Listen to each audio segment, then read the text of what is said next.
Y me preocupaba esencialmente eso, definir si se trataba de una conferencia destinada a matrimonios de pastores.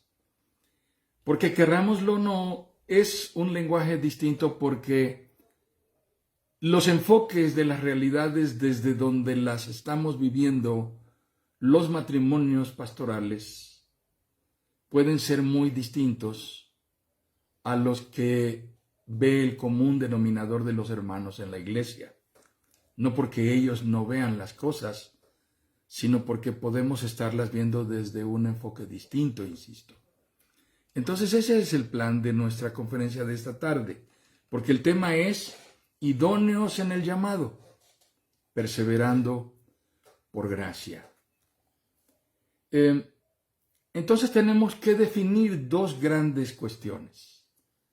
El primero que nos vamos a ocupar en definir es el sentido de la idoneidad. ¿Qué es esto? ¿De dónde viene? ¿Qué implica? ¿Qué significa? Después nos orientaremos a definir el sentido de la gracia como el factor que determina nuestra perseverancia. Hablemos de la idoneidad. La calidad de idóneo, eso es lo que dice el oráculo de nuestro siglo, el Google, ¿verdad? El Internet.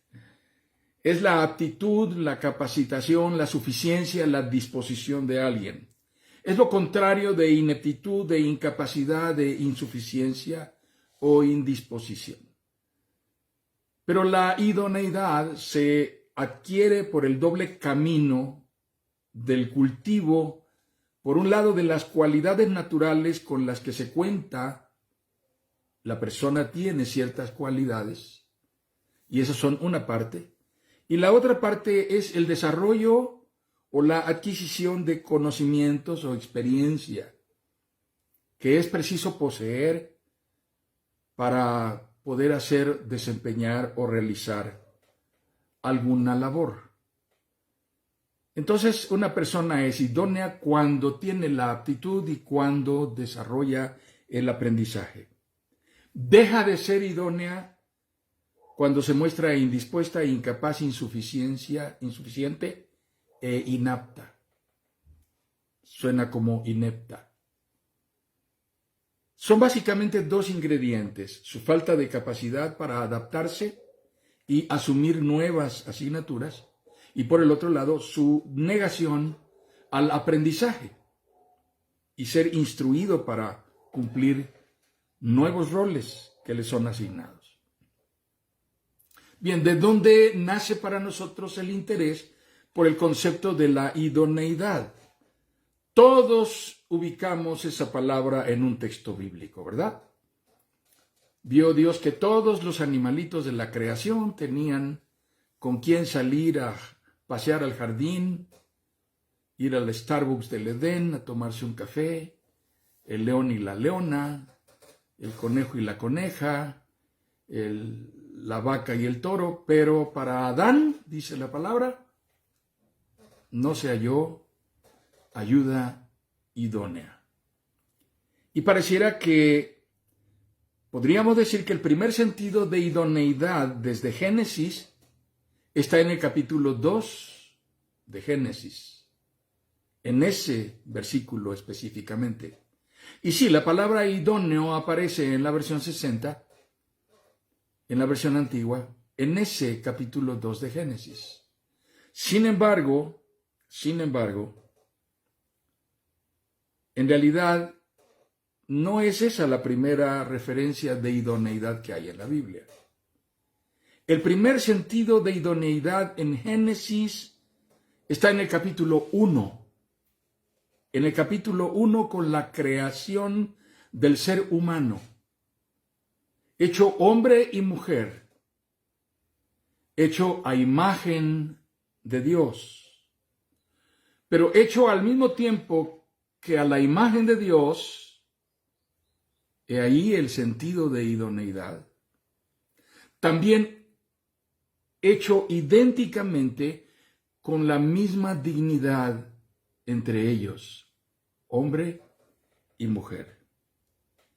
Así que lo que podemos discernir en esta manera de actuar de Dios es que esto, el sentido de la idoneidad, es un reflejo del carácter y de la naturaleza de Dios.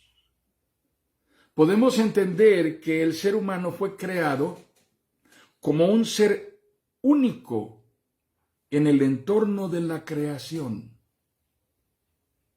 Eso constituye a la idoneidad, a ese sentido de lo idóneo, en un principio que rige el modo de actuar de Dios. Dios actúa hacia lo idóneo y crea lo que es idóneo.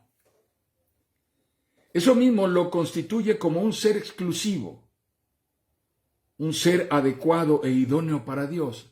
El hombre es un ser exclusivamente adecuado e idóneo para Dios, hecho a la imagen de Dios y en una forma de completa correspondencia para con su Creador.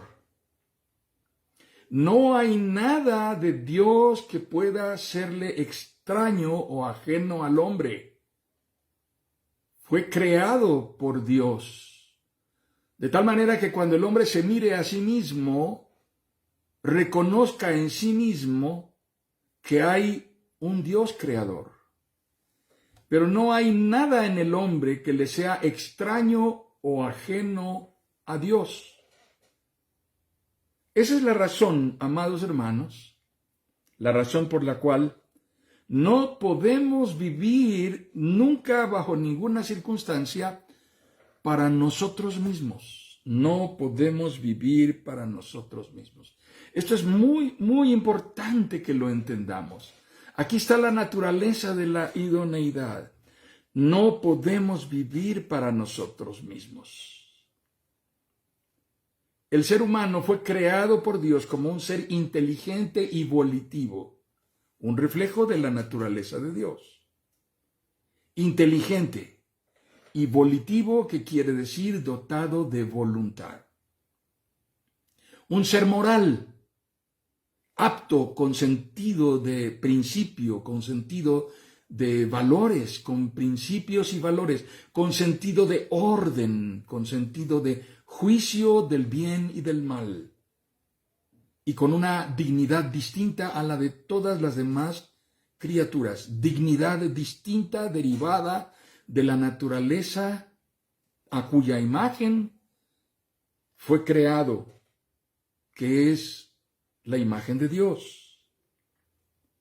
Y es entonces también un ser que se constituye así por Dios, por designio de Dios, en la corona de la creación. El hombre, el ser humano, hombre y mujer, según Génesis capítulo 1, es corona de la creación, y en el pensamiento de los grandes teólogos es el único ser de la creación que está determinado a vivir coram Deo, que quiere decir de cara a Dios para honrarle mientras exista.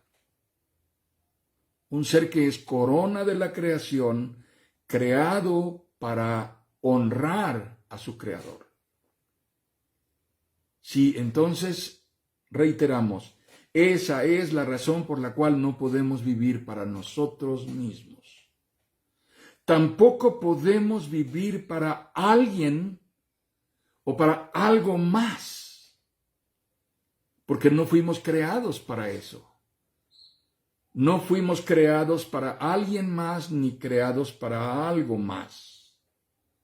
Yo sé que en el sentido romántico de las cosas, hermana, usted ha oído al pastor decirle más de una vez, es que tú fuiste creada para mí solito.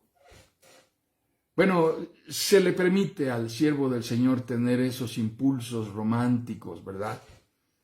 Pero usted fue creada para el Señor. Y el Señor la dio en préstamo al siervo del Señor. Así que no puede el pastor tomar posesión absoluta, absoluto dominio y absoluta potestad, porque la vida de su esposa le pertenece al Señor. Y la esposa debe entender también que la vida de su esposo le pertenece al Señor antes que a ella. Sí, es cierto, el apóstol Pablo dice que no somos nuestros, que le hemos sido dado a nuestro cónyuge y tiene potestad sobre nosotros. Eso es real. Pero antes que a nadie nos debemos a Dios. Así que tampoco podemos vivir para alguien o algo más porque no fuimos creados para eso exclusiva o esencialmente. Vivimos para aquello para lo que fuimos idóneamente creados desde el origen de la creación. Honrar y glorificar a nuestro Creador. Eso tiene mucho sentido reformado de doctrina, ¿verdad? Tiene mucho sentido reformado de doctrina. Y eso constituye a la idoneidad en un signo característico, común, recurrente, frecuente, habitual del trato de Dios con nosotros. Quizá podamos tener confianza en que Dios va a hacer algo por nosotros. Cuando estamos afligidos y angustiados, acudimos al Señor pidiendo socorro de lo alto, suplicando su misericordia sobre nuestra vida. Y podemos tener esperanza de que Dios obrará. Pero nuestra esperanza nace del hecho mismo de que las promesas de su palabra y a lo largo de las Escrituras encontramos frecuentemente, constantemente, perseverantemente, el testimonio de que Dios actúa de manera propicia a nosotros. ¿Podemos decir eso? ¿Es una declaración que podemos hacer? Dios se hace propicio en nuestras necesidades y suple en ellas conforme a su naturaleza de misericordia y de fidelidad. Ese acto de propiciación de Dios es lo que nos refiere al signo de idoneidad de Dios. Yo seré el Padre idóneo para estos que son mis hijos. Y constantemente el Señor nos lo recordará. Una tras otra, vez tras vez el Señor estará diciéndonos, yo soy el Padre. Así que podríamos llamar a el primer signo notable en la historia de la revelación escritural respecto de cómo Dios trata con nosotros. Siempre para nosotros Dios será el Dios idóneo, propicio. La fidelidad de Dios tiene que ver con eso. La paternidad de Dios, el carácter amoroso, misericordioso, compasivo, bondadoso, benigno del Señor tiene que ver con ese perseverante gesto de hacerse idóneo. El principio de idoneidad es de tal significación en el trato de Dios con nosotros que en su ausencia, en ausencia de esa idoneidad o en el incumplimiento del propósito de Dios, necesariamente conllevará dolor y sufrimiento. Ineludiblemente nos conducirá a procesos de deterioro, de fracaso, de ruina, de muerte. Esto es así de tal manera que, hermanas y hermanos, una fuente permanente de frustración en nuestra vida será el que constantemente insistamos en gastar nuestra vida, invertir nuestra vida, ocupar nuestra vida en adecuarnos, en hacernos propicios y en ser idóneos para algo que no es Dios. Idolatría es eso, esforzarnos hasta el extremo en el interés de conseguir descubrirnos como adecuados, idóneos y propicios para aquello para lo cual no fuimos creados y terminaríamos convirtiendo aquello en una especie de ídolo.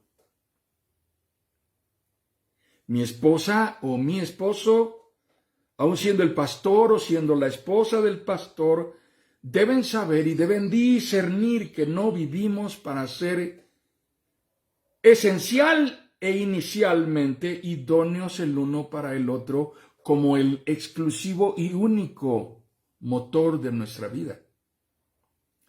Es necesario ser idóneos en el matrimonio. Sí, pero jamás seré idóneo para mi esposa o jamás seré idóneo para mi esposo si no lo soy verdadera y plenamente para Dios antes que para nadie más. Solo en el anhelo por honrar a Dios como principal interés de mi vida seré finalmente idóneo en mi matrimonio.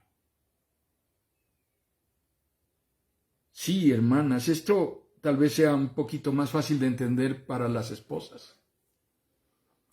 ¿Cómo superar tantas horas desgastantes de espera en las que una esposa pasa sin tener al lado a su esposo, justificándolas porque la obra del Señor demanda que Él esté allá?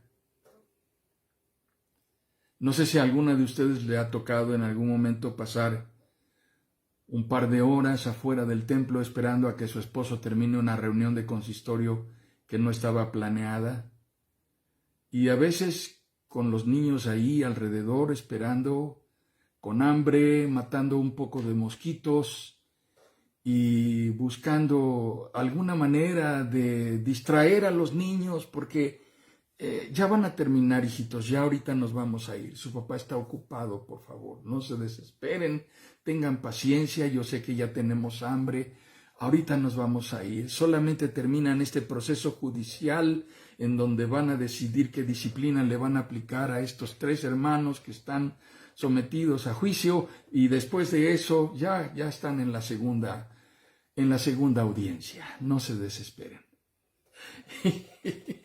Los niños que saben de esas cosas.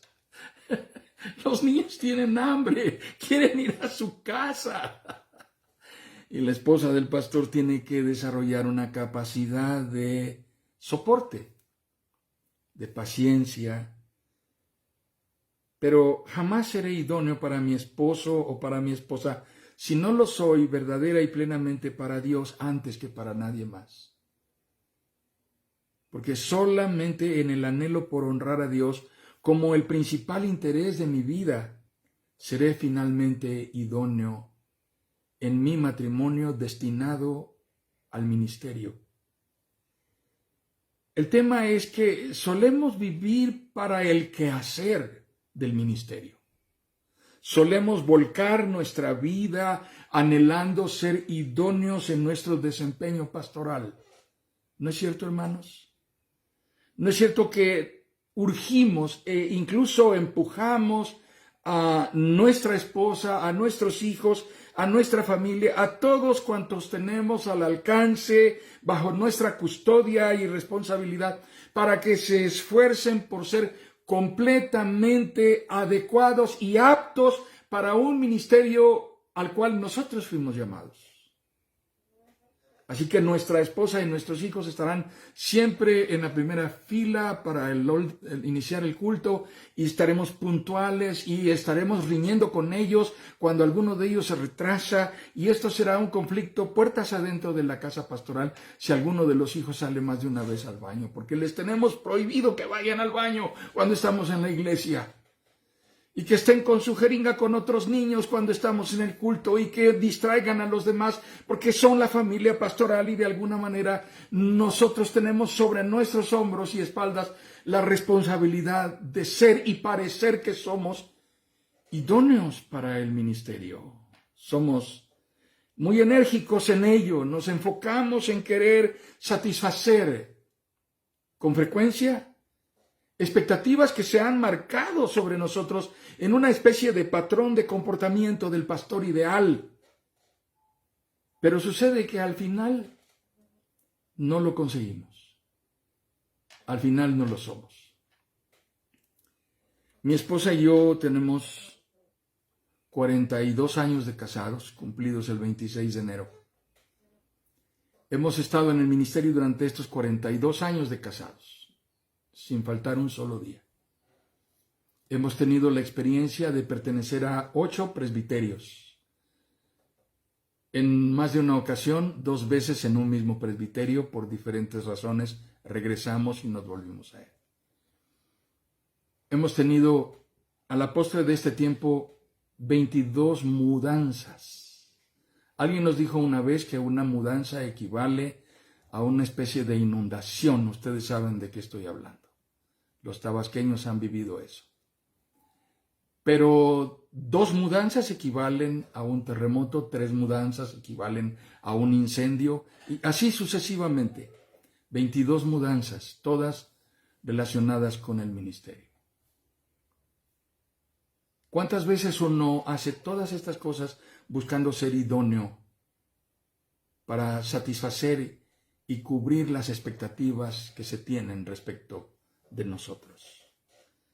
Alguien me dijo en alguna ocasión que el mejor pastor del mundo, el primer mejor pastor del mundo, no es el que se tiene en este momento.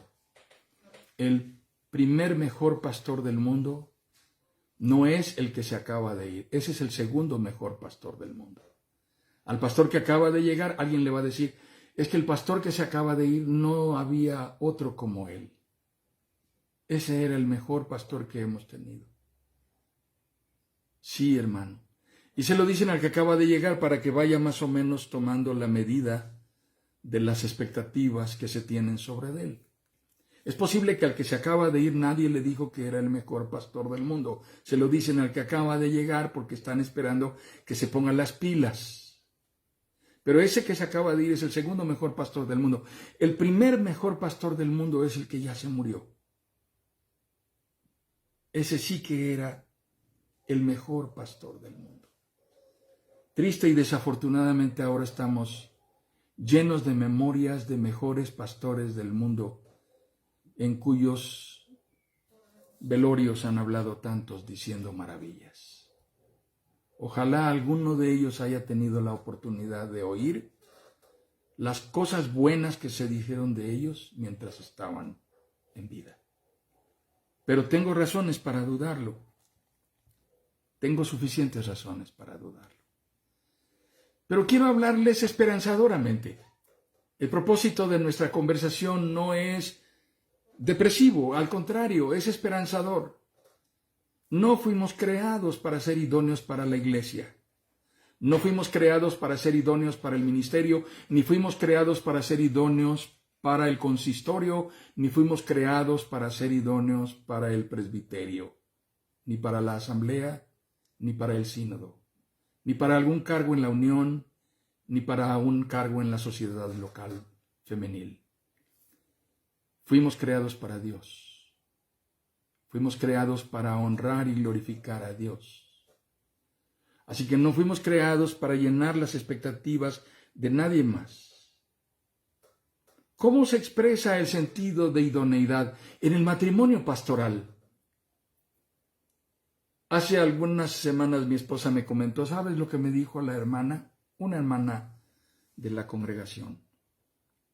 Me dijo que ella jamás lee el Cantar de los Cantares, que no le gusta ese libro de la Biblia. Yo no sé si ustedes se han encontrado con alguien así en su iglesia, pero nuestra hermana, una mujer de casi 70 años, nos ha confesado que no lee el Cantar de los Cantares porque es un libro que le causa muchas inquietudes que no son convenientes para ella. Entonces, nunca lo lee. Pero el Cantar de los Cantares habla de 2 sentidos de idoneidad.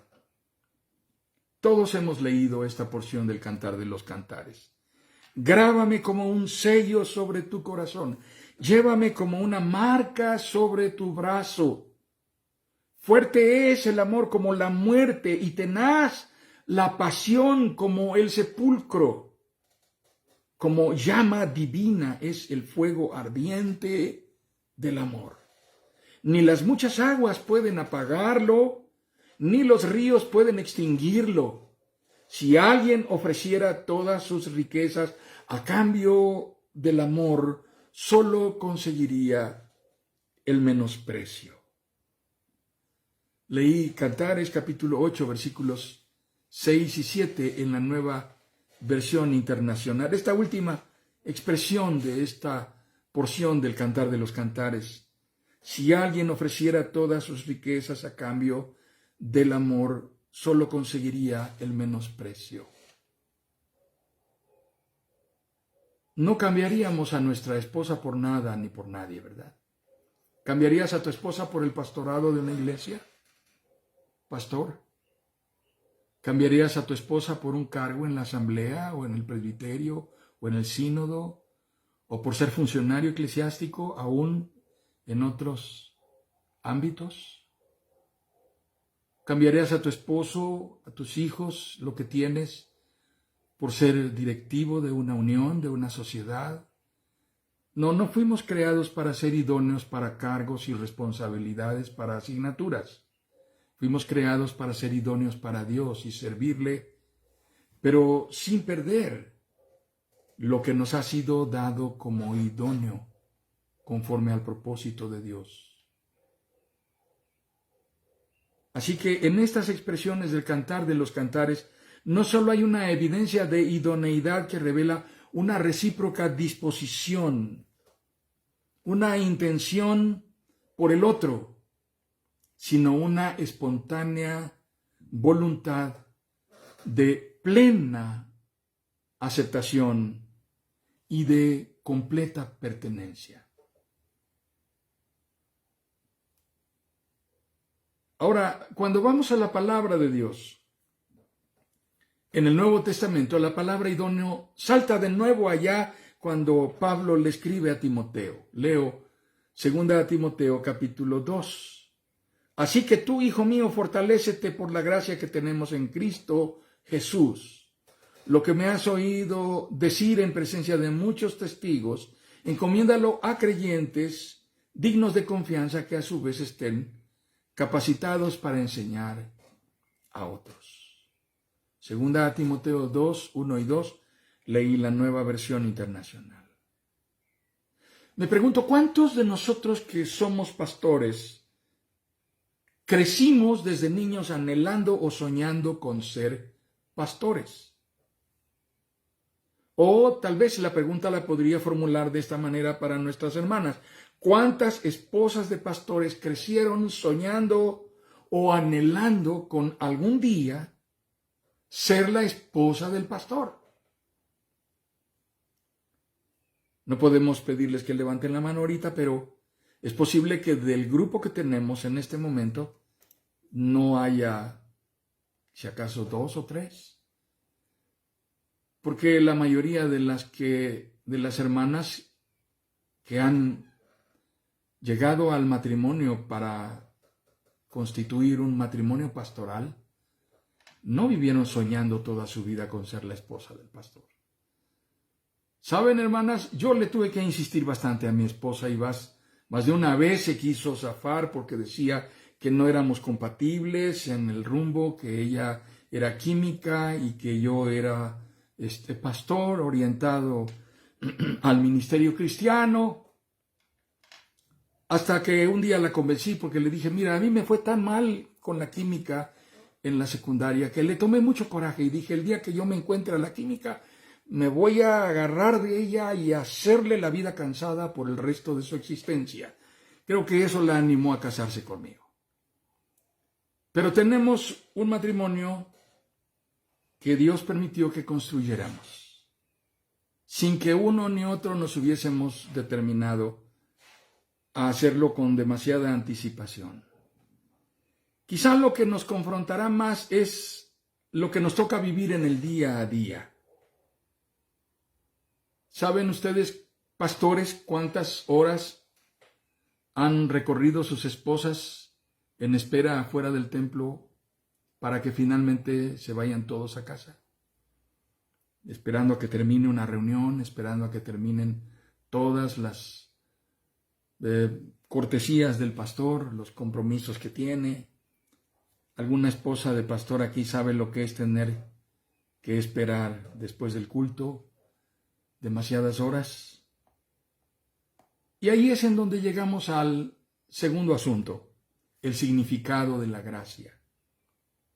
Gracia, amados hermanos, es definitivamente el otro signo trascendente y constante en la historia de la revelación que nos muestra el trato de Dios con nosotros.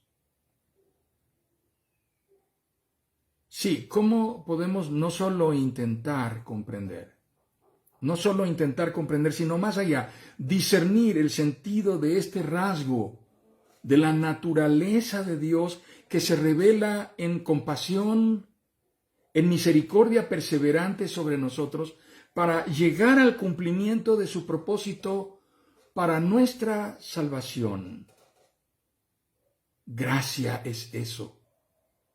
Una persistente manera de Dios de actuar en relación con nosotros.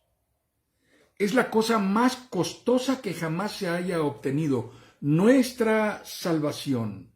La cosa más costosa por la cual se haya pagado el precio más elevado y jamás posible de evaluar, por algo que no valía nada.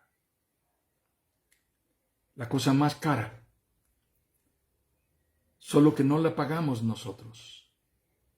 Así que el significado de la gracia es que estamos disfrutando algo que es muy caro y que nosotros no pagamos, pero que no fue gratis. Alguien pagó por eso. Dios nos reconcilia con Él solo como un regalo que viene de Él, sin que nosotros lo hayamos siquiera pedido, esperado, solicitado. Así que el mérito de nuestra redención le pertenece a Cristo.